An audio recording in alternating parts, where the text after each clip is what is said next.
Hello everyone, সবাই কেমন আছো? আশা করছি তোমরা সবাই খুব ভালো আছো। আমিও খুব ভালো আছি। আর আমার আরও একটা নতুন ভিডিওতে তোমাদের সকলকে স্বাগত। তো তোমরা তো আগের ভিডিওতে দেখেছো যে আমি পুরী পৌঁছে গেছি। অনেক রাত্রেবেলায় পুরী স্টেশনে নেমেছিলাম। তো আমরা তো পুরী স্টেশনে ওয়েট করিনি, আমরা সোজা চলে এসেছিলাম সি বিচের ধারে। আর সেখানে বসে বসে আমাদের ভোর হয়ে গিয়েছিলো। ভোরের আলোয় যখন আমি প্রথম সমুদ্রকে দেখলাম, আমার তো এত ভালো লাগছিল। আর তার সাথে ছিল সূর্যোদয়, খুব আনন্দ লাগছিল। যাই হোক, তো তারপরে আমাদের হোটেলে যাওয়ার সময় ছিল 6:30, মানে আমাদের চেকিং টাইম। তো চেকিং টাইমেই আমরা পৌঁছে গিয়েছিলাম, কিন্তু তারপরেও আমাদের রুম ঠিকঠাকভাবে পাইনি আমরা। তো কিছুক্ষণ আমরা হোটেলে ওয়েট করেছিলাম, তারপর আমাদের রুম আমরা পেয়ে গিয়েছিলাম। তারপরে তো আমি রুমে পৌঁছে একটু রেস্ট নিয়েছিলাম। এত গরম আর এত জার্নি, সত্যি আমার খুব কষ্ট হচ্ছিলো, একটু ঘুমিয়ে নিয়েছিলাম। তারপর তো সমুদ্র স্নান করতে যেতে হবে, সেটার জন্য আমি রেডি হয়ে গেছি। হ্যালো গাইস, তো রুমে চলে এসেছি অনেকক্ষণ আগে। এসে কিছু খেয়ে নিয়েছি, খেয়ে একটু ঘুমিয়ে নিয়েছিলাম, কিন্তু সারা রাত তো মেলে এক ফোঁটা ঘুম হয়নি, তার জন্য একটু ঘুমিয়েও নিয়েছিলাম। তো এখন স্নান করতে যাওয়া বলে রেডি হয়ে গেছি।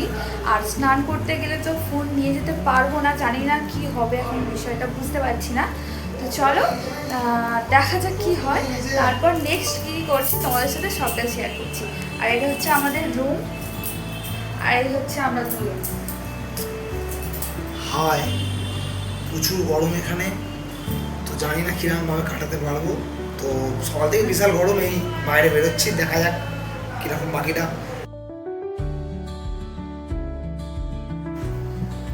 সো গাইস, স্নান টান করে চলে এসেছি। আর নিচে তো ফোন নিয়ে যেতে পারিনি, কারণ ওখানে রাখারও অসুবিধা ছিল। স্নান করে ফেলেছি রুমে এসে, ওখানে স্নান করে এসে রুমে এসে ফ্রেশও হয়ে গেছি, স্নান করে ফেলেছি আর রেডিও হয়ে গেছি। এবার যাবো লাঞ্চ করতে। তো চলো নেক্সট কী করি সেগুলো তোমাদের সাথে শেয়ার করবো, তোমরা দেখতে থাকো ভিডিওটা। এরপর আমরা চলে গিয়েছিলাম পুরীতে যে 13 পার্বণ বাঙালি রেস্টুরেন্ট আছে, ওই রেস্টুরেন্টে। আর রেস্টুরেন্টের মধ্যে দেখি এত পরিমাণে ভিড়, দুপুরবেলা লাঞ্চের টাইম যেহেতু, ভিড় তো হবেই। আর আমাদের আগে থেকে টেবিল বুক করাই ছিল। তো দেখো আমরা সবাই মিলে এক এক করে রেস্টুরেন্টের মধ্যে যাচ্ছে। আর এত ভিড় দেখে আমি তো পুরো হতবাক হয়ে গেছি, কারণ সচরাচর আমাদের এখানে রেস্টুরেন্টে এত পরিমাণে ভিড় আমি দেখিনি কোনো দিন। তো যাই হোক, চলো ভিতরে যাই, দেখা যাক কী হয়।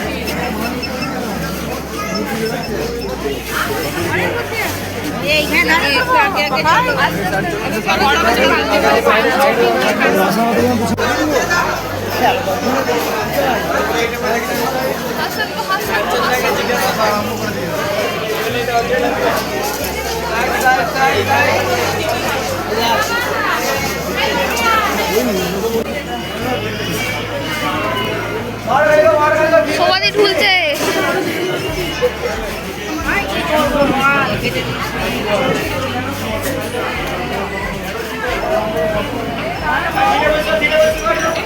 এরপর দেখো আমরা সবাই মিলে একসাথে বসেও পড়েছি। এই টেবিলটা আমরা বুক করেছিলাম।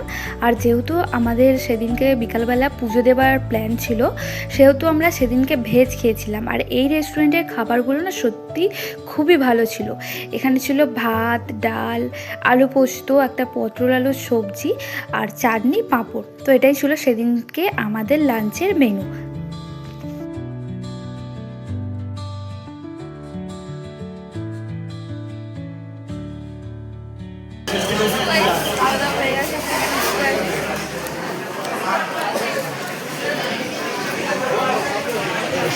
এরপর দুপুরে লাঞ্চ করার পর রেস্টুরেন্টের মধ্যে একটু বসেছিলাম। আর তোমাদেরকে একটু আমি এই রেস্টুরেন্টের অ্যাম্বিয়েন্সটা শেয়ার করলাম। যখন এসেছিলাম তখন তো দেখলেই যে খুব ভিড় ছিল, তাই ভালোভাবে শেয়ার করতে পারিনি। রেস্টুরেন্টটা ভালোই, আর অ্যাম্বিয়েন্সটা খুব ভালো, পরিষ্কার পরিচ্ছন্ন, রান্নাও খুব ভালো হয়। যাই হোক, তারপর আমরা রাস্তায় বেরিয়ে পড়েছি রেস্টুরেন্ট থেকে।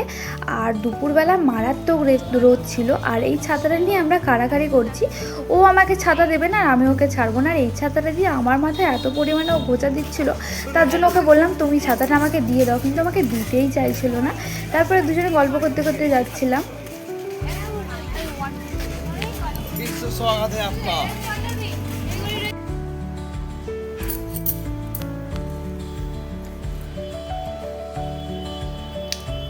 লাঞ্চ করে চলে এসেছি রুমে, এখন একটু রেস্ট নেব। তারপর বিকেল 5টার সময় যাব মন্দিরে পুজো দিতে জগন্নাথ দেবের কাছে। তো তখন তোমাদের সাথে আবার শেয়ার করব যে কখন কি করি। তো চলো দেখা হচ্ছে পরে।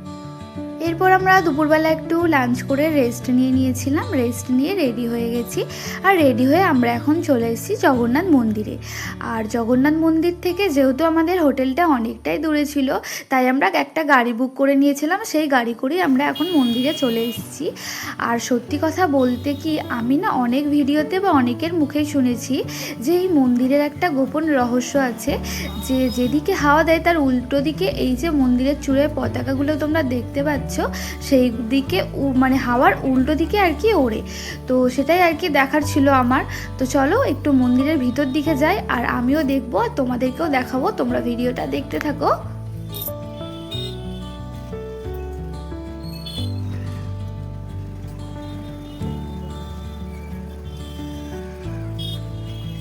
আর আমরা মন্দিরে ঢোকার সাথে সাথেই আমরা প্রভু জগন্নাথ দেবের মহাপ্রসাদ দর্শন পেলাম। তো দেখো এখানের পান্ডারা এটা মাথায় করে বয়ে নিয়ে যাচ্ছে। আর এখানে দাঁড়িয়ে দাঁড়িয়ে আমরা অনেকক্ষণ ধরে একটা জিনিস দেখছি। আমরা সবাই জানি যে এই যে মন্দিরের চূড়ায় যে ধ্বজাগুলো থাকে, এটা প্রায় 4:30 থেকে 5টার মধ্যে এটা বদলানো হয়। তো সেটাই আমরা সবাই মিলে দাঁড়িয়ে দাঁড়িয়ে দেখছিলাম। আর এটাও কথিত আছে যে যদি এই মন্দিরের এই ধ্বজা একদিন বদলানো না হয়, তাহলে দীর্ঘ 18 বছর আর এই ধ্বজা বদলানো যায় না। তো যাই হোক, দেখো সবাই মিলে আমরা দাঁড়িয়ে সেটাই দেখছিলাম।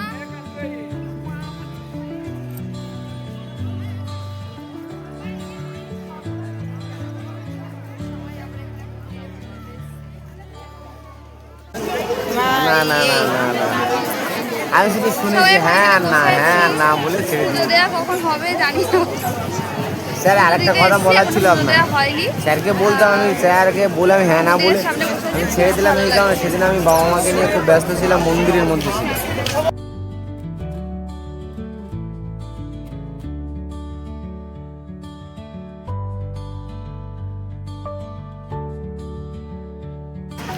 খুবই ভিড় ছিল আজকে মন্দিরে, আর যেমন ভিড় তেমন। আর আমাদের পুজো দেওয়া তো হয়ে গিয়েছিল। পুজো দেওয়ার পর আমরা এখানে দাঁড়িয়েছিলাম, আর পুজো দিয়ে আমাদের অবস্থা সত্যিই খুব খারাপ হয়ে গিয়েছিল। মানে এত পরিমাণ ভিড় ছিল মন্দিরের ভিতরে। মন্দিরে তো অনেকগুলো দরজা হয়, তো প্রত্যেকটা দরজা দিয়ে প্রায় লোক যাচ্ছিল। আর গর্ভগৃহে প্রায় 250 করে লোক ভিতরে ঢুকছিল। সেই গর্ভগৃহেতেই মানে এত পরিমাণ ভিড় হয়ে গেছিলো, সবারই একটু কষ্ট হচ্ছিল। যাই হোক, তারপর আমরা রুমে চলে এসেছিলাম। মন্দির থেকে পুজো দিয়ে চলে এসেছি, এসে চেঞ্জ করা হয়ে গেছে। তো শরীরটা খুবই ক্লান্ত। তো আজকের ভিডিওটা আমি এখানেই শেষ করছি। আশা করছি তোমাদের ভালো লাগবে। দেখা হচ্ছে পুরীর নেক্সট পার্টের কোনো ভিডিওতে। তো চলো সবাইকে টাটা।